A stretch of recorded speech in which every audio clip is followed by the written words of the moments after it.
We're live, folks, back again. This is Lit Literature, your host, JP, aka The Demon, and it feels like it's been too long. I think it has. We've been releasing Pet Cemetery, been releasing some of our older content. Now we're releasing some new content. And it also has been a while, I think, since we have been reading American Parable.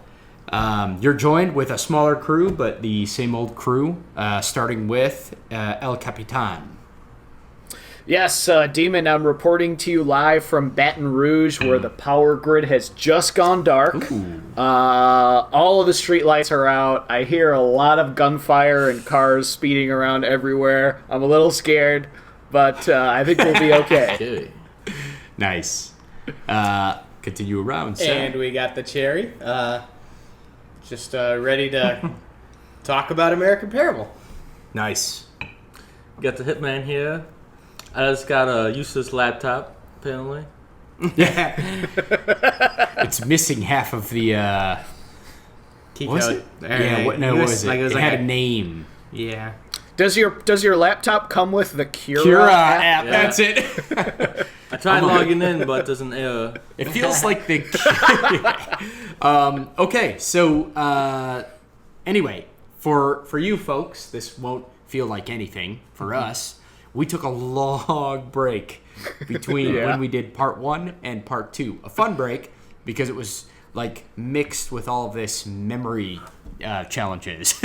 However, we are revisiting and finishing American Parable, book 1 of the series Ashes and Embers by Christian Sterling.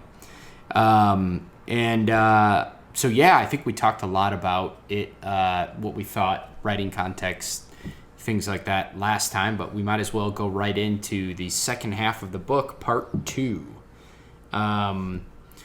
So where did it leave off last time? Does With someone the have sniper. So we remember that Jesse, his right-hand man, was shot. Rizzle. Yeah. Who's actually Randall. Is that right? Randall is Rizzle. His real name is Randall. Oh. I don't remember. Is it Randall Flagg? That'd be interesting. Well, if he comes back laughing, like wearing a jean jacket, and then I'll be wondering. Well, he won't. Yeah. Because we saw his funeral, and I think Jesse was pissed. And he, I guess, starts to pull up the whole Revelators and decides to march everyone down to San Antonio for all-out war. So I have to talk a little bit about, before we get into story context, because I was finding in the beginning, I find the same thing in the second half. Really liked it. However, the chapter breaks were throwing me off a little bit. I think I said that last time, and I think I mean it this time too. Story component-wise, the chapter breaks were throwing me off a little bit. So when we got done with the part, and then we continued right away, that probably would have been one of the times when the story actually... did part 2 start with Alan, actually? I can't remember. There was the second... It started with the funeral, right?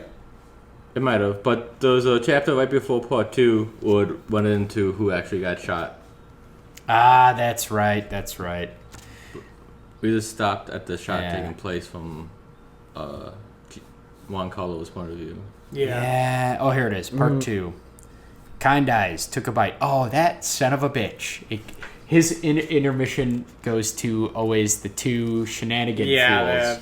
The politicians. Kind Eyes and Dark Eyes. Kind Eyes and Dark Eyes. Okay. Now I know. We'll talk about that later.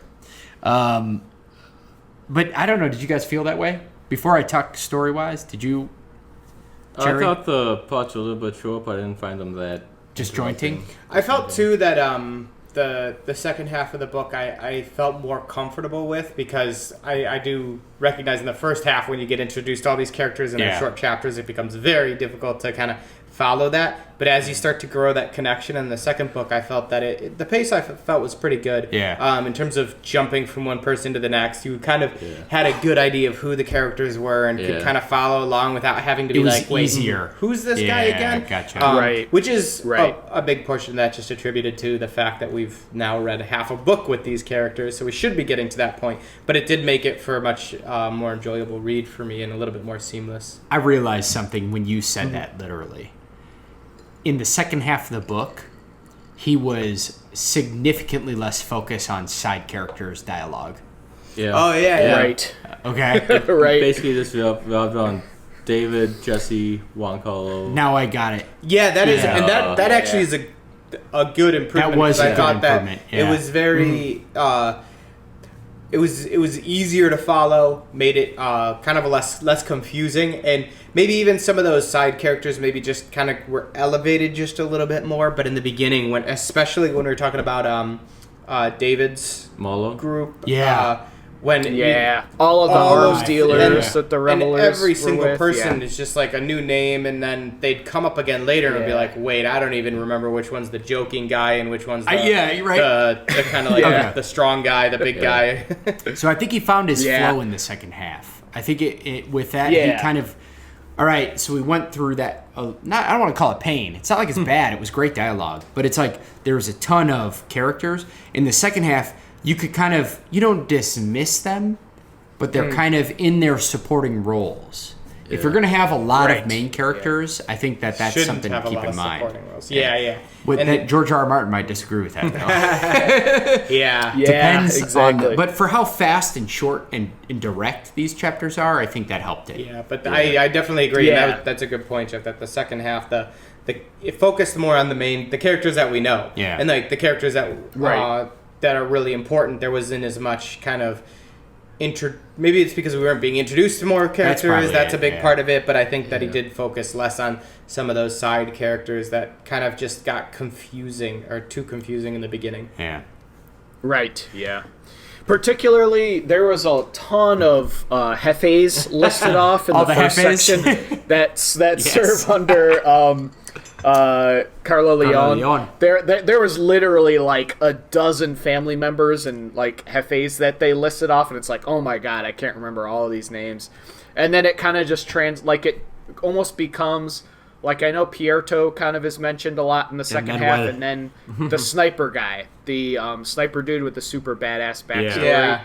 Those kind of become the main guys that you need to worry about for the DC. And I think it also helps. I'm not sure if I remember too much, but I think he did start referring just like, gather the Hefes instead of being like, gather Juanito and all the like naming them all off. And you're just like, oh, got it. And then using specific names to like call people out, it was a bit more general. Now, don't get me wrong. It's definitely good to have the backstory set up, but sometimes I think if you look at any book, like look at even Harry Potter. I mean, J.K. Rowling has backstories for every single one of the side characters that you could possibly imagine, but the reader doesn't have to like digest them all. So that's actually a good thing. I think that he caught on to, and it helped the flow, in my opinion. Yeah. But not that I dislike it either, though. You know what I mean? I don't want to. I don't want to sound negative about that. It's just like one of the things. There's a good balance that I think people have to maintain for modern audiences, and I think George R.R. pulls off that balance pretty well with side characters, because he'll get into a big backstory on a side character, and then as a reader, you'll start to wonder, ooh, this character is important. I should start paying attention and like remembering exactly what they're doing. Whereas, and that's not necessarily that may not be the case. Like that character may get killed off pretty quickly, but from a reader's perspective, you're kept on your toes. But you're not, at the same time, you're not overwhelmed with a billion different names and family listings and stuff. So, well, he also has all that side material that could give you all of that. That's one of the things. Didn't George R.R. have at the back of the book where you could go and see everyone's family and ties and stuff? And same thing is the Wheel of Time. Yeah. You look at the back of that; it was like a glossary like that thick. It'd be like names and how to pronounce and. But who really looks at that until they're done reading the book and they're like, "Oh, this is here." Yeah. But regardless, I know I kind of took us on a left turn because I was kind of curious about your thoughts a little bit on the style. But back to the story, as Cherry was mentioning. I think to support our story dialogue, I don't know that we remember, but the captain had recorded some Brett bets. And I'm curious, El Captain, if you would read to us what we were so brave enough to be betting. Yes. Can you guys hear me? Oh, we don't hear you. Guys hear me? Oh, we lost our crap. audio. Or is our light on? Yeah. Hang on, folks. We are having a technical difficulty. And audio. Awesome. All right. With that said, I was just tossing it over to Captain. We are back now. And it was about the Brett bets. Yeah. Yes. So there's actually 3 separate bets that we took. And I know one of them definitely gets answered, and there's definitely a winner for one of them. I don't think it's me. It's not me this time. It's definitely different from our usual Sanderson bets, because usually me and Brett are pretty on point, but not this time. So I think the first one that we should start with is what is the first alliance that occurs? And we all, do you guys remember what you said? We all took a wager on which 2 gangs would form the first alliance. Shoot. I think I said it was going to be the Young Guns and the Revelators. Sounds like something I would have said. I think I took the opposite know. because everyone went that way, and I said the young Revelators and the DC too. DC. I might have thrown a wrench, though, and said something along the lines of, like, well, the son will die and the mom will take over and it'll be weird and they'll ally first. But I don't know. Well, there was a separate bet on character deaths. Okay. But we'll get into that next. So the first alliance one, which can be answered, I guess. Yeah. So Josh said Young Guns and Revelators, exactly what you remember. Which I think technically is the first alliance that occurs in the story. No. The first alliance is the Revelators and the DC-12. Revelators and DC-12, yeah. Because they haven't made contact yet. Yeah. Okay. Too bad for the Rowdy Boys. They should have been the first. They had the opportunity. Right, that was really stupid of me because I said the first alliance would be Rowdy Boys and DC2, which obviously is not the case. They got the Rowdy Boys got wiped out. Yeah. So next, Ben said that the Young Guns would ally with DC2. Ooh. So we have no winners? Somewhat close. And then Jeff said that there would be a 3-way alliance between Young Guns, Revelators, and DC2. We all lost. Yeah. I was close, though. They're reaching out. Yeah. You overachieved. Cheers. Everyone else. All right, guys. Cheers. For your We all have to information, drink. We are Yeah. drinking. Cheers, Captain. Do we want to get into the next 2 Brett bets? Might as well. Yeah. It'll guide our story points as we They continue. both revolve around character deaths. Okay. So, specifically, the next bet was who was the first character to die in part 2. Ooh. Who was And I really don't think we part have 2. a winner for this one. Well, it was the girl, probably. It was the redhead. Yeah. main yeah, character-wise, it at was, the very end. Whistle count? Yeah. No, because he died when we had already read it. Oh, No, we died at Bang. We stopped reading at Bang, so we don't know who died. I thought part 1... Did part 1 end up being? Well, Nobody guessed Rizzle anyway. Yeah. Okay. So it doesn't matter. But Josh, once more. again, is the winner on this Brett bet. Ooh. He correctly called Lucy would be the first character to die. Oh, It my took God, the bro, entire half of the that's book, but it amazing. did happen. Wow. And that was Dude. the next character to die. Oh, is it? Um, Oh, I thought it was 30s. I incorrectly chose Jesse, Oh. who obviously doesn't that's a die. good guess. Ben chose Sam, who doesn't kick the bucket either. And then Jeff chose Connie, which is Sam's girlfriend, Okay. who is never even in the line of fire. No, Yeah. not ever Yeah. again. So, This is where we stopped. No, we went all the way to part 2. Josh wins that one. promise, Ben. And then there's one more bet regarding the Jesse X Mariana relationship. Right. Do you guys remember this last bet? I have to take my. Yeah, you guys gotta take a drink because I Oh won yeah, that. we all got to take. Yeah, Andrew's trying to move on. Let me have my Good one, glory. Josh. That was good. I have new shoes. Yeah, I know Andrew was like, "What? Josh got one right? Just sweep it under. Sweep it under." Sweep it under. Yeah, let's move past that. Real Oh, I quick. cheers. I didn't drink. I need double. Oh. You're a terrible person. All right. Sorry, guys. Okay. So the final bet we took was regarding the ship for Jesse X Mariana and what we thought would happen. This one also involves character deaths, but we were betting on what we think is basically gonna happen with that relationship. Okay. We'll start with Ben. Ben said both Jesse and Mariana would die. Ben. So no. Lost. True to Did character, I say Ben. the same thing? Oh, I said the same thing. I said Mariana and Jesse would die. Oh, man. And so that's obviously wrong. Yeah. And then Jeff said he had a weird hybrid bet. He said that Jesse would die, Mariana would live, but Juan Carlo would die. I thought it would be mom So and the other you're son. half correct. You're half correct. I'll take on that. And then Josh wins once again. He said no one will die. You're on point, Clayton. So both Jesse and Mariana would live, and that's Wow. exactly what happened. That's amazing. So cheers, Cherry, once again. I'll take Cheers. it. I'll take it. Starting ahead in Wow, this book. that was pretty It's a good. new Yeah. chapter in my life. Yeah. Dude, you're wiping the slate Hitman's clean I gotta on the get another Sanderson beer after bets. these bets. That was a heavy loss. Yeah. Yeah. Yeah. Cool. Yeah, same here, Ben. So now that we've gone through the character death bets, I think Josh clearly wasn't surprised, but I think I was surprised. I was actually thinking that Jesse might die in that next battle scene when I was reading it, because like I thought so as well. Yeah, Cherry was bringing it up. He's like, they were going off to this immediate revenge, and his son's in the car, and he's like, I don't know, we need a more careful we plan. shouldn't be Dad. We doing need a more this." careful plan. Yeah. It was definitely a costly expedition. Yeah. And who else? Indeed.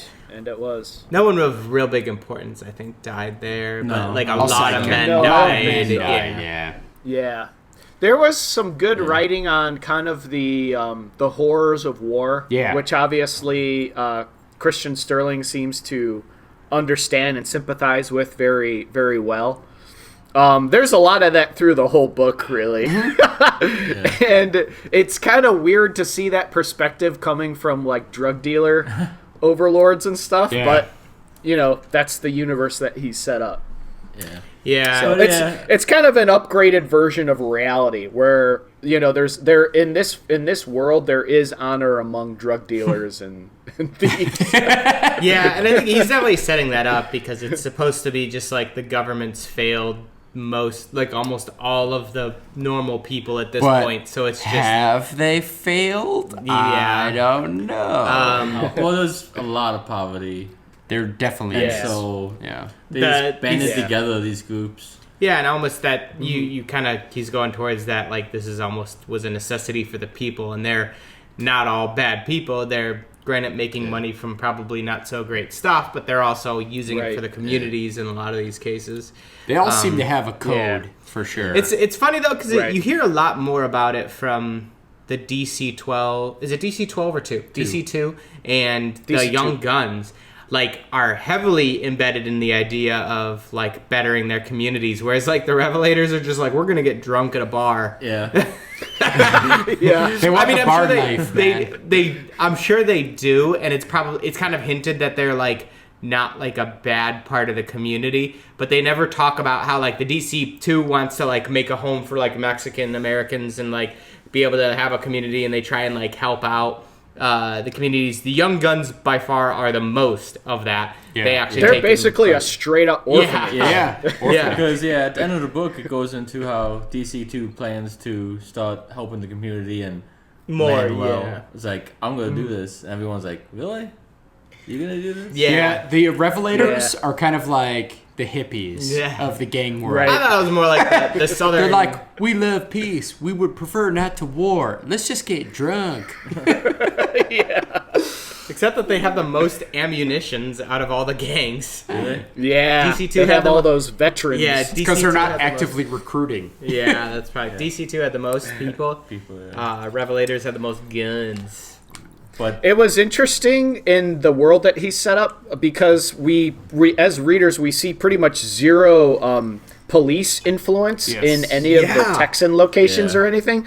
But there was one section where they mentioned after what's his name, the leader of the Young Guns, Allen, caused the power outage and wiped out the Rowdy Boys. Yeah. The police actually got involved, and they're like, "Oh, we need to start like doing holding a new police policy where we can pat down and check all these guys without a warrant." that's probably- which was pretty surprising. Yeah. Out of all the cities in the U.S., that New Orleans and Baton Rouge would have the strongest police force. I think honestly that was probably more because it was like they're whole city. overstepping their gang war territory stuff to moving into you're affecting infrastructure, you're Did affecting shut like it down Right. the whole city. like Right, which is then yeah. politicians are like that's money, businesses that's money. yeah, and it was election Right. season, and they're like, "Oh, we'll make a stand on this and get into office." Election season. That might bring me to the next point, which is kind eyes and brown eyes or dark eyes. Dark eyes. What about light eyes, though? Well, it would be better if there was one because Kaladin would hate them. This is true. Yeah. Yes. So anyway, those eyes. It's interesting because I thought that their little segments would kind of, I don't know, like lead to something. It's all I set wanted up, though. more from that. Yeah. So what I'm getting is that these guys are like hilariously in power behind the scenes. They clearly have a presidential idiot and VP wiping his chin, Yeah. and they have a good cop bad cop routine that they think not many people besides Jesus and God has ever. That was been able to compare against. hilarious. I thought it was pretty That was a good It one. was, I like that was that whole scene, and it adds a little bit where you kind of get to understand them, which I thought was nice to kind of get more. I still wanted more than that, and I feel like it's kind of setting up for later books. But For sure. to be able to Setting up, start to yeah. kind of see like what the heck are these guys? They seem to be some like, I mean, they're smart enough to be like, you don't want to be the person in power because then everyone blames you. You set up this dummy like that or this puppet that kind of does whatever you want, and they're pulling the strings behind the scenes. So probably more powerful than like most of the politicians and this like, what's it called now in the government where people think there's a dark Figurehead. No, it's right now that people were saying that there's when Trump went into office, they're saying it's the dark. What do they call it? People were saying topical. that there's like a underground like Oh yeah, Illuminati. type thing. Yeah, The Illuminati are Yeah, running this is it like all. this is almost like an Illuminati type conspiracy Yeah. theory, but like actually like these are the people that do that stuff. You could tell though that Yeah. these guys don't have all the power because they're talking about taking it, and that's what's actually interesting. And I think the author Christian is alluding to certain things here that are kind of interesting that we've talked about. I think even the first half before we read the second half,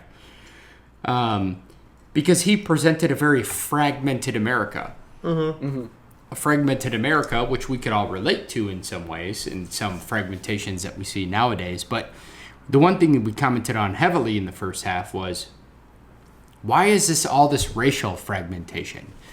The white gang, the Mexican gang, the black gang. It's like, and this and that. And so these guys in power are like, they're already fragmented. We want to take command. There's nothing better than taking advantage of an already fragmented society. Yeah, so they're using this philosophy. They compared themselves to Napoleon and some other leaders and they're like, they ended an assassination, and died on an island. Oh, Napoleon. yeah. But the funny thing about it is, so they said, like, we got to change that up. So kind of interesting. So we know that they're probably the main bad guys. Yeah. Trying to take advantage of a fragmented America. Yeah, and I think the whole plot was to like get the gang wars to go on to try and like and I'm wondering if they're going with that, like, you must break society down before you build up a new one. Because in the last chapter of those two, or maybe the second last, it talks about them, like, sometimes you gotta burn down the society, let the people reign free and burn it down, and then build it back up. Yeah. And I'll be in charge of this new society. I'm wondering, though, because like you said, you don't think they're in, like, full power. I wonder if, though, I think, like, it is consolidating power in America, but I wonder if, like, if this is gonna have if this is gonna shift to other countries too, because they did mention a little bit that like, oh, what if the Chinese freak out because our president says something dumb, and they're like, well, we have people on the inside there that know what's really happening. Yeah. So I'm wondering, it'd be kind of cool. Well, I guess it is American Parable, so maybe it won't. Yeah. But I wonder if it will breach out into maybe they're trying to take over other areas. They're trying to kind of like grow even more. Yeah. I think it's that and just growing economically with more growth and more money for themselves. Yeah. And like just using the other countries as bases to grow the power in. Yeah, and influence in the world. It certainly does bring a little more insight to, like, what Cherry said to the title, American Parable. Little thought to it, at least. But I mean, this That's is the book series. one, so Yeah. the next book could be completely another country. Most likely won't, but Well, book there is a one is Ashes and Embers. So the series is American. Yeah. Book Oh, two.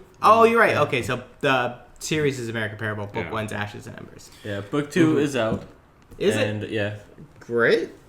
And I think I believe he's working on book 3, and he's Yeah. pretty close to finishing. I'm not 100% on that. What's book Okay. 2 called? I can't remember off the top of my Okay. head. I can look it up. I had it in my saved files here. Yeah. But either way... I had the book he sent to me. Thank you, Chris. And I left it at my house and just bought the first book. But you know, you could tell there's some ties into, like, a parable of reality in some ways. Yeah, definitely. Some of the most interesting reading is done by authors who will take a huge gamble and prophesize, like, things that will happen to different countries in our current political environment. Like, I loved, this is getting a little bit off topic, but I loved the Zombie Survival Guide by Max Brooks. I loved it. Because he has a whole section devoted to describing how he thinks other countries will react to a zombie crisis, which is really, like, awesome to read. Really neat. North Korea, how they handle it is crazy. It was bad. Yes. Well, it causes their complete annihilation. They just became mole people. Yeah, they did. They became mole people, and then all got annihilated. Didn't they have something similar in World War Z where they there was like a country where they pulled everyone's teeth out? That was North Korea. That was North Korea in World War Z. They were all underground, and they all pulled each other's teeth out, and then it didn't work. Yep. I would say that I think Cuba got out of the best. But anyway, point is that they're already talking about other countries, so that would be fun. I couldn't find it. I was looking. Yeah. I'm looking out. We don't have our fact checker. Even if the author is completely wrong or It's way fun. off base, it's still fun to read. Because then when we're older, we can look back and be like, remember when? Yeah, exactly. He knew what When we was thought gonna that happen. was possible. Yeah. Or be like, all right, he knew what was going to happen. America's going to fall into a destitute of a country and be run by gangs. Yeah, gangs will have all the real power. Yeah. Racial gangs. I mean, that's pretty much what gangs are now, so... Yeah, exactly. Yep. Well, Just on a smaller is it Death scale. Row? Maybe? Death Row? This goes Publishing Journey. I'm trying to find it. I want to see the author. Didn't it say? That's Christian Sterling. Anyway, we'll find it, but we're gonna read it, so we'll get there. But the one thing that I'd say that he's already getting to is an alliance between the Great White, who is now retired, aka the Great White's son, and Alan. nope, Alan. Yeah. not yet. Well, First, that's what he's getting. And Juan Carlos. The Great Brown, I guess. But they also at the end of the book hinted Where's that he's Manny when you need trying him? to make contact with the young guns. Yeah, they were trying. So it's going to be... So obviously they've already started kind of a bit of a... Unification. Yeah, like, hey, you know what? Someone's trying to mess with us, and they realize it now, and they're like, okay, we've been kind of bamboozled. We should try and make some amends. Yeah. Which was good. How about I like the scene where that all kind of takes place, where Jesse and Dan go to the Hefe's place, like the main head of operations, to get their friend back, and then they have Billy. They were getting Billy They back. were getting Billy. Yeah. Billy. Yeah. Which I started to like Billy towards the end. And, Yeah. and him and Manuel. Was it Manuel? Yeah. Their little relationship back and forth, where they're like kind of Yeah. fighting each other. They're like they'd beaten each other on different levels. So that was kind of a cool Oh, thing. One at War. Book 2. One at War. Okay. Cool. Yeah, And book Billy's 3 got a is lot of Breaking moxie. Chains. Okay. He's got a lot of moxie because he was captured and he still has the audacity to pretend to trick him and pretend that he's dead so he can just get in a nice little cheap shot on his captors. Yeah. Like, yes. He's like, I think this keep guy's going. broken my nose 3 times. Yeah. Yep.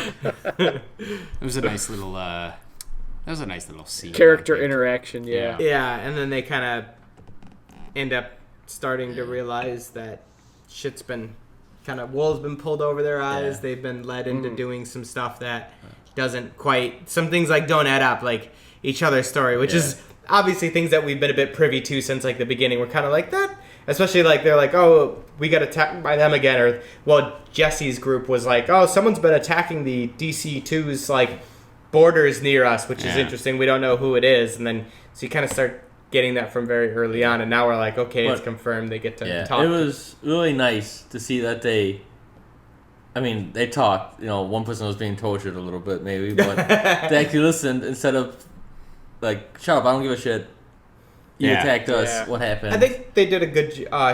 Christian did a good job developing the characters enough where it didn't feel like it was just like a bit forced. Like both had reservations about this entire process, especially like Jesse and just not wanting to go to war, not wanting this to get prolonged, but really doing it because they had to, and like they couldn't let this stuff slide. And then once they realized like, oh shit, maybe this wasn't exactly how we should have acted, and I thought it was written really well how they kind of came together and didn't just blow up into all hell, which you kind of anticipating for a lot of It's kind of... Oh, go ahead. Sorry. No, But go ahead, Ant-Man. Jesse's choice of attacking right after the funeral, I thought was the right choice. Like, what are the odds that you have a There would no crazy right then, redhead who's like Oh. feeding information to the other team? yeah. Like, if that didn't happen, they would have like They would have hit them destroyed. hard. Yeah. And I was like, and then he felt bad afterwards. Like, I made the wrong choice. He's like, actually, you made the right choice. You just didn't see Lucy sitting right there. But he did see Lucy sitting right there. He just ignored That is it. an issue that I have with not with the book, the story, with the leaders in role. They dismissed her constantly, just like Ellen dismissed Gabriella regularly. Oh, yeah. I'm like, Gabrielle. why are you mean guys so Jamal? trustful over a nice ass? Oh, and Jamal. Yeah, Jamal too. Yeah. Well, I called They that. are mad. I called I saw that that too. immediately. I was like, all right, This kid's Jamal's trouble. There's gonna be something wrong. with Yeah, I him. think you did, But Jerry. I Yeah. said that, but then it was after a bit, like, as you keep reading, you're like, oh, he's just timid. So I did forget about it a little bit, but then as soon as, like, that whole scene when he man. runs back in the house, I'm like, Yeah. no. Dude, Yeah. that scene was hard to read. That was, With, I like how that was done. Alan and Wizzle, not Wizzle. No. No, Reggie. Reggie, was the thank guy you. who was Oh my killed. gosh, and he's the guy who always cooked for him, Yeah. and Yeah. the kid Yeah. did not want to shoot him. He, That he was- wa- he was aiming for Alan, Yeah, but and he is a kid who can't shoot a gun. oh yeah, and but Reggie like having Jamal shoot the one who was Like, took like him the under his nicest to wing him. Yeah, like and- that is rough. That Like Big Brothered him. I honestly think I liked Alan's arc the most. The Young Guns are cool. The Young Guns. Me too. I think out of the three, those were the ones that I was like. The other two, like they're like fighting, and you're kind of getting to know the characters. You're like, oh, I kind of want this to happen. I want things to turn out. But like the entire time, just like oh, come on, Alan, you can't die. You can't, like, I don't want shit to go wrong for you. And he seemed to be the best leader. Mm-hmm. I think out of all of them. I think he's the best personality. I don't know if he's the best leader. Maybe not the best. I actually think he has the strongest moral compass, yes. too, out of all the characters right from the get-go. Yes. Yeah, definitely. He, I was actually wondering if Christian was going to take him down a darker path with his first kill, which was kind of an accidental kill. Yeah, I thought more would happen with that, but it kind of was just like he just kind of like lived with it and went on, and okay, that's good. He was more surprised he didn't feel all that remorse. Which actually I thought was cool comment, because what I was thinking was you either take him down a darker path or you kind of make him like this like weird guilt remorse that's impacting his leadership. Instead, he makes a comment about how little he cares, which I was like, that was well thought out of. Well, and I think it makes sense in some cases too. Like, you can, I don't know, you know what? And I've never been in any of these situations, so it's hard to say. But you hear like, it could be like really hard to do this, but like some people's coping mechanism is just like, shut that out. Just don't let it. Just it's gone. Yeah. And like even just like you don't think about it, and if you do, it's just like you've cut yourself off. So I think there are different ways of kind of dealing with that, and it was a cool way with him. Yeah, I did like that. I liked the whole setup. Like the I do wonder what this is. So Gabrielle's allied with the chemist guy. What's his name? I forgot. Rafi. She's allied with Rafi and this other guy, Michael. Yeah. And they have their like own little thing going, but she stole it to keep it out of Antoine, no, the Rowdy Boys. Well, Antoine's alliance with the gigantic guy. Yeah, big guy. I forgot his name now. Wicklow or something. Yeah, I cannot remember. We don't have a fact checker, so we're just not gonna do this. 6'10". Yeah, the huge dude. The huge calm guy. And I want to know, like, I was wondering if which parties associated with light and dark eyes. Yeah. Well, or not light, kind and dark eyes. Yeah, I don't know that we know yet. It seems very clearly that they or one of them has hired the redhead. Oh yeah, the redhead was definitely I think. But maybe not. I mean, it seems like that. It seemed like the other secret organization hired the redhead. You think so? Yeah, because he got the laptop from Lucy. No, but Gabrielle took the laptop. No, not the laptop. The hard drive? No, she took the flash pen, but the laptop Lucy stole also. Oh, the redhead stole the laptop component. Yeah. Oh, I forgot about that. And then it ended up in his hands. with her British accent or something like that, exactly. Right? And he tried to log in and he couldn't, and he called her and the phone was dead and he was like, yeah. But he was not happy. So I think they hired her, but Dark Eyes might be meddling in their organization. Yeah. It seems like the two guys kind of play good cop, bad cop, but they compete with each other to see these like weird outcomes. So it's kind of... And so it's possible that Dark Eyes is like kind of leading that other organization that's... The big guy thing. I can't remember the acronym for it. Yeah, I forgot too. The racist one. Yeah, I don't know. Who hired the Rowdy Boys to start the war with the God, we're terrible. Captain's laughing at us. I think it's Winslow. Winslow, that might be it. Dude, we can check, and we've just been not checking. So yeah, this is what you get when you're listening to drunk people talk about books. I don't know what you want. I don't know what you expect, folks. You signed up for this, listeners. That's right. I hope this is entertaining for you. Anyway, point is that it's interesting, to say the least. Yeah, and I think I'm looking forward to in the next book starting to get more of those connections. Like, I really want, and I was hoping for a little bit at the end of this book to start to get like Kind Eyes and Dark Eyes. These are who they're associated with, and this is like some of that, and I'm totally accepting it's going to come in hopefully in the next book. But I'm looking forward to trying to say like, okay, these are the groups that are trying to like loosely knit, getting together and like following Dark Eyes orders or whatever the article. They had like Initiative 47 or something. I forget what those were. And then there was another one that I think Kind Eyes was doing, which was like Initiative 48. It was like they were competing. They were like, and like I want to know like who's kind of pulling which strings and trying to do which, and like where those are going. So I'm looking forward to that coming along in the next book. Yeah, I'm interested to see who Gabriella is looking for. Yeah, I know Gabriella, Rafi, and Michael. Yeah, they're working. Mm-hmm. They're the Magnificent Trio. Or the Three Stooges. Because at first, neither of those is what was used in the book. But I thought that Three Musketeers. Winston, was that his name?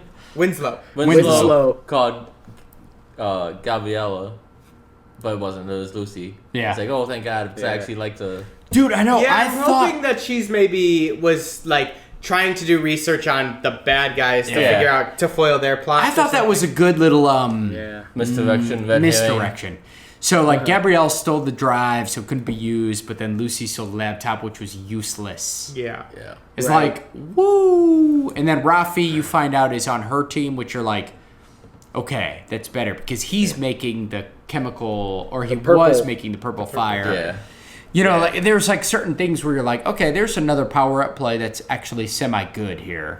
Well, the Rafi making purple fire was not good. He knew that was going to get used for killing to kind of fuel the war between the Revelators. Rafi and was DC2. the actual chemist, or was Rafi was the chemist? Yeah, he right? was one of the lab assistants. Not the guy who was at, not the guy who owned the amazing restaurant place. The chicken place. Because he was the one who was like leading the or owned the drug or the. When we release these episodes together, we'll go back and talk about how tasty that those sounded. I wonder if it was because Christian Sterling's from Nashville. Oh man, I'm sure there's a plethora of amazing eateries. Sandwich places. We're from Chicago, by the way, so we have lots of those. But we always like reading other people's amazing Sando places. So one thing we do have to touch on, which I thought was awesome, was the whole the near shootout at DC2's hometown when Jesse and Mariana finally find each other. Jesse, that motherfucker. I know, that was a cool scene. I'm like, is this author gonna? Because I felt like I had a pretty good grasp on where things were going, and there was a minute there where I was like, oh shit, this might all go down the drain right here, and it's gonna be like books before some of this stuff. Well, if gets you know resolved. what I thought, Josh, which was clearly that Jesse was going to get shot. Yeah. I was going for the get shot at that moment part, and then everything goes down the drain. Yeah. But it was a good setup, so clearly there's a bigger... I like the whole scene, like Manuel, was it Manuel in the background, getting like teary-eyed? He's just like, back this there eating is popcorn. beautiful. Like, this is amazing. This is beautiful. Yeah. Can you believe it? Yeah. That's his Yeah, there was a ton of tension in that scene. It seemed like it could go either way. Yeah. And I'm honestly not disappointed that it went the route of peace. Because, it's nice to see that. Yeah. The best part of it... Even in a fictional I thought world. the best part of it was I got this image of like a Goofy getting his briefcase out and like putting all his clothes in it. And like, here we go. Yeah, I'm leaving now. I'm out of here. It's like Jesse the White Wolf. He's like, and I'm retiring and giving it to my son. Here we go. Yeah. Mariana. Woo. I'm going to New York. Yeah. We're leaving. On a road trip. It did seem like wham. Yeah. But I liked it. And I understood it. But I didn't it's get amazing. that goofy picture in my head. Yeah, that was not the picture I had. But When now he was it will never go away. When he was like my dad with the suitcase, like going off, I'm just like I couldn't imagine anything else. But he kept like explaining, my father's been so giddy and like he's like a new person because he's leaving with the love of his new life, not his wife.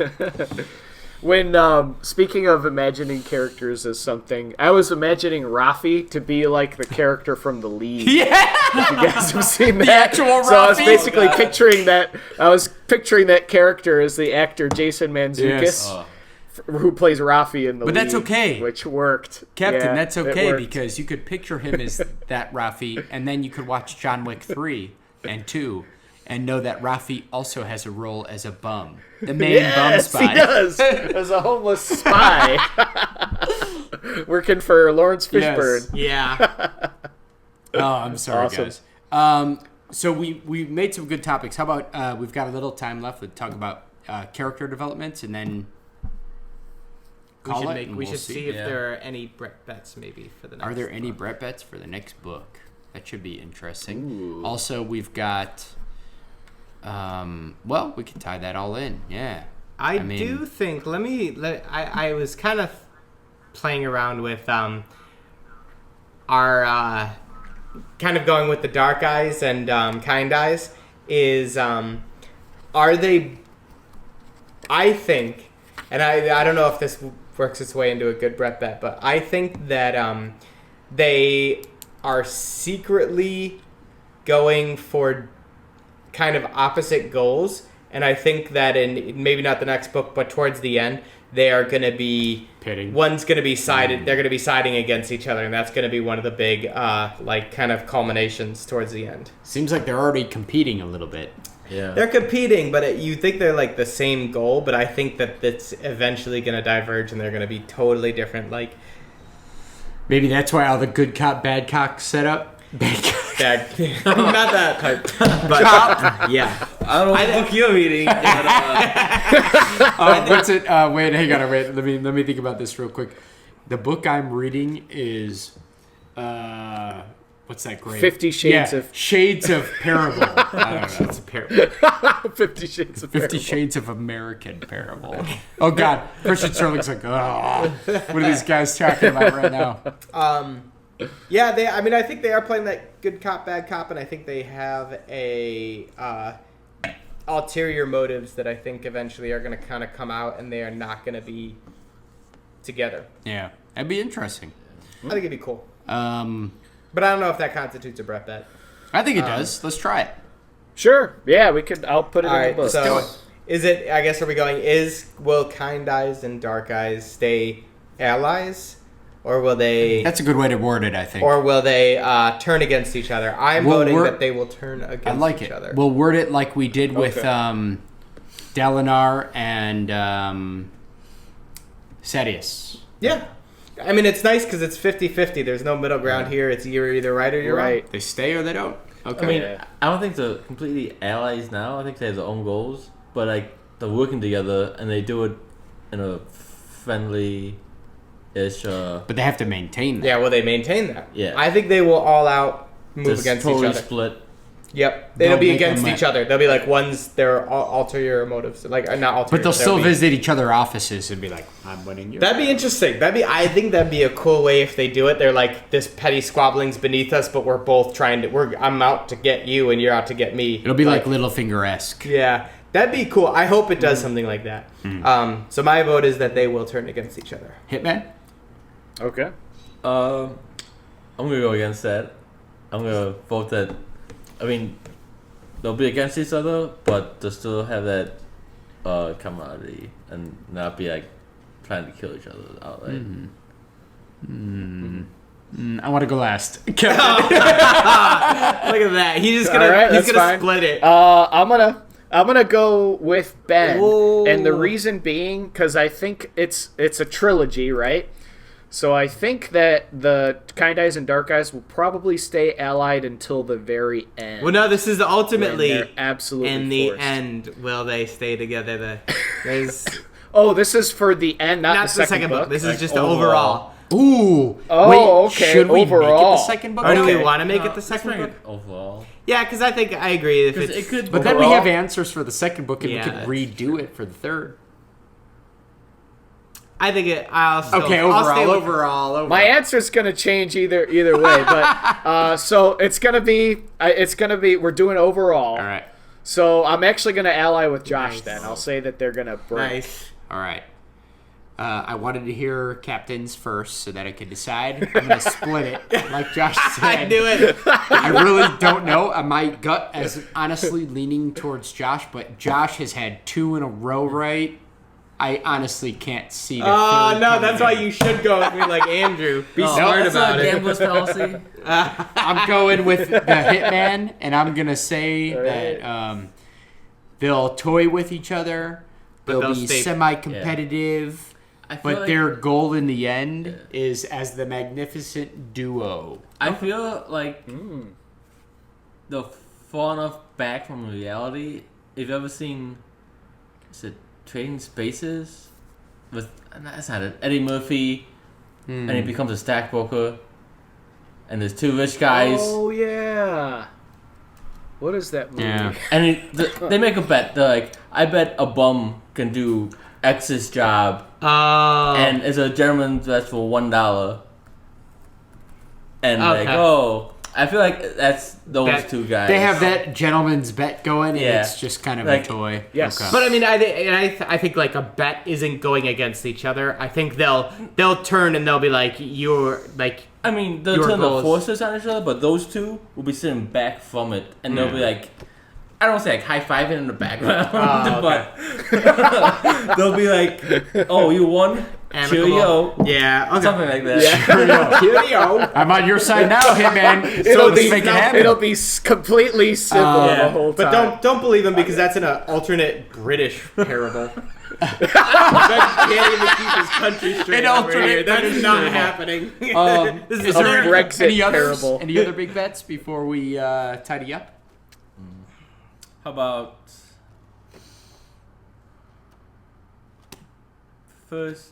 Oh man, I can't even think of the first big action to take because there'd have to be introduced like a new gang or a new maybe against the police. Do we all think they're gonna introduce a new gang? They have to introduce. Oh, I've got one. Yes, you guys teamed up and gave me the idea. They will absolutely introduce the Asian gang next book. Oh, and specifically an Asian gang. No, not happening. Come on, man. No, they've got to have it. I'm gonna say no. Also, I'm saying no. Wow. I think to start the actions against the police and But actually, it'd be pretty awesome if they do. But I don't think so.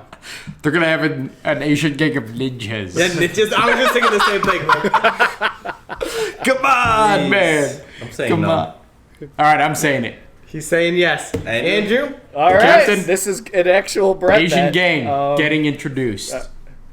In book 2 or introduced total? So it can be any gang or it has to be Asian gang? It has to be an Asian gang of some sort. I don't really care if it's you can make your own Korean, bet Japanese, alongside Chinese, as another gang. Mongolian. Man, that's a good one. I'm gonna say no. I think it's probably gonna be police or military. Yeah, that's what I'm thinking. I think the next big thing is gonna be they're gonna the police and military. Do we have to do it on the next big thing, or can I make it that the Asian gang's getting introduced in the book or in the series? You can make that bet. Yeah, that's fine. I think next book though. This is next book. Yeah. All right. Yeah, it doesn't have to be the first one we get introduced to. Just they will get introduced in the next book. But what is Ben going at? The next big conflict? I think it's gonna be against military and police. The police, the government. Yeah, I agree. I think that once they're going to be too big of a threat, the Revelators and DC2, once they start acting together and the powers that be start to realize it, they'll be like, this is the exact opposite of what we wanted. We don't want this. So they're going to be like, our only options to send military in and try and quell these gangs. Also, I just remember this. I have one more bet. Wait, can we finish that one though? Yeah, oh yeah, we need Andrew. Sorry, Andrew. Military? I thought you said military. Military? I agree. I think they're going to become a problem. Is it military or police is the next major conflict? Oh, is that he has a different thing for a Brett bet? We were just discussing. No, but is that what the Brett bet that Ben's making is? Yes, against the government. So the government is the next major conflict. Yeah, the police, military, whatever. Just for record keeping, that's all I'm getting at. We're doing a Brett bet on it. Yeah. I agree. I say no. Just to be gonna say the Asian gang is gonna be the next one. No, the Asian gang's the but next it one. might be. But it's getting introduced. I hope in the next book. All right, Andrew. And then I say yes. I'm going with That's Hitman 2 in a and Cherry. row. That is Jeff is the 3 sole on voice 1. of dissent. Are you Yeah. soul voice? So you guys are all against me that an Asian gang is getting introduced in this next book? And we're all against you that we think The the government's military's the next- government's going to be the next Okay. major conflict. All right. Cool. I And- like this. Was that All right. And then I had when I was reviewing the last half of the book today, I wondered if Lucy actually died. I or think if she lived. jumped off the bridge. I think she lived. So, She died, definitely. I mean, she was because then I'd handcuffed. have to do double. Because I said she's the first Yeah. one to die. You would have to do was double. handcuffed, but I also thought, I think she thought lived. she was like, she's pretty resourceful. I bet she could dislocate her thumb and jump off at the last minute. Even if she's underwater, she'd still die from that. Did you see how big those things are? They're so destructive. I think we got a 50-50 split on this one, boys. She's definitely dead. Oh, you think she's dead too? I think she's dead. Yes. I think she's I dead. think she's Yeah. alive, Ben. I'm gonna say she's alive. The reason is because Lucy they're like, is they were alive. so adamant about, well, even though she died. I mean, it's so like adamant. I'm like, she's alive. I want to see him. There was no that confirmation. misdirection. anywhere. I don't. I just like a character. I want to see her come back. Oh, I hate How could you make some cackling, crazy redhead jump off the bridge and then, blow herself up, aka jump off the bridge, and I do die. see a bit of a point there because they did make it the entire time. I'm like, why is she just resigning herself to die here? Like, she's not even trying. Like, there's no benefit to her, and she kind of seemed like she was like a mercenary type. Yeah. So I'm like, pay for that she's money. She had a backup. I could see that she might have. I'm still saying she's dead. You but have to. I have to. Otherwise, it's a double. You're committed. Maybe I should split the difference. So I think it's in the Take realm a of possibility. Manny Go method. for the that news. she's alive. Yeah. Take a drink no matter what. I think it's in the realm that she could be Okay. alive. I think it's And in the be a realm, but I good think she's surprise character coming back. That would be interesting. But still, she's dead. You guys burned all my hair off. Yeah. Whoa. What accent do I have now? Sorry, I'm getting rowdy. All right. Howdy boy. Those are great bet bets. I love them. Okay. Good one. all right. We got some good ones. With that said, what about any other last comments on new leadership? Obviously, we have the same leadership on DC2. Mm-hmm. We've got new young leadership with very stoic, neutral, level-headed David. Yep. Ellen's always been a great leader. Smart leader, at least. Maybe not the best, but a smart one for sure. It's like a reluctant leader. Reluctant leader. Yeah. But he's doing a good job. Yeah, I think I think they're there. We'll see how this alliance shakes out. At least all of the gangs, though divided by race, none of them ever seem to be racist, which is pretty good. Yeah.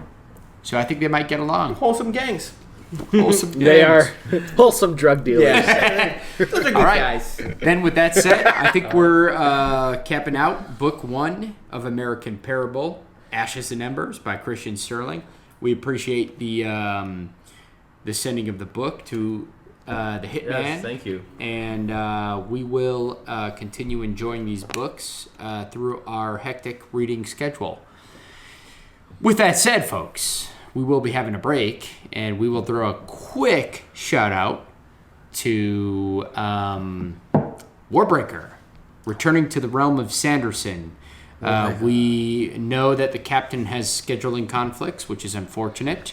However, we will take a brief break from the captain's extremely legit and extremely witty introductions and try to survive that without him by talking about Warbreaker. So enjoy American Parable. Warbreaker's next, folks. We'll be on that for a few weeks, and we're going to dive into Sanderson for a while.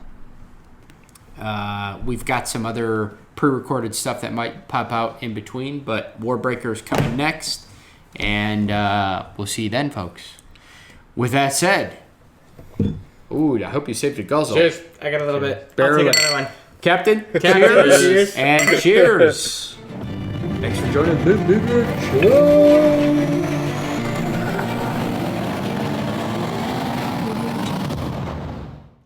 Thanks again for joining us for this episode of Lit Literature. If you liked us, please check out our social media at Lit Literature 1 at Facebook, Twitter, and Instagram. And don't hesitate to join in on the conversation. We appreciate the conversation, the questions, book recommendations, anything of that sort, join in right on the social media websites. And don't forget to check us out at our website, litliterature.com, and our upcoming projects, though there aren't many now besides Lit Literature, you can find at lyket.net, Lyket. We do have a Patreon account, but if you truly want to support us, please like and share. Cheers.